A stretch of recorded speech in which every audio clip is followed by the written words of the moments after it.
That's it though, McKenna, right there. Get that head, drag her down, spin to the back. Ready? Go.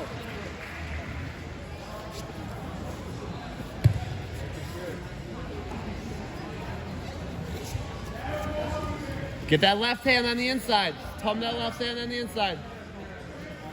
Keep a great stance here, Ryan. Keep it up. Don't lean back. Go, look for that head again. Snap down head, snap down head. She's going to trip you up.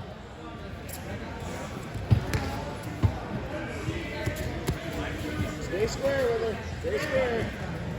Plenty of time to work here. Straight down a little more, just directly down. Too big, yeah, there you go. See how low you got her head that one?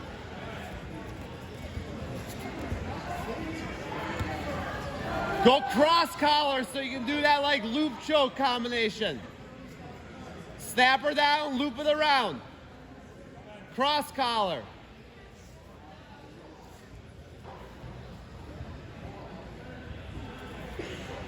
Get that arm back, Rod. Get your right arm back. It's a bad spot.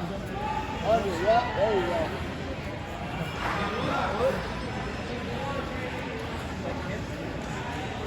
go. Go cross collar, McKenna, so you can do loop choke combo. That hip for stalling, Rod. We need to shoot. There you go. Now, there, yes. There we go. Now get her all the way down. There we go. Right, you got to stand up. Do not let her go to the Stay back. on top. When she sits the guard, stay on top. Right, one foot and then the other, up and out. You can bring that right arm to the other side. Hop. Oh.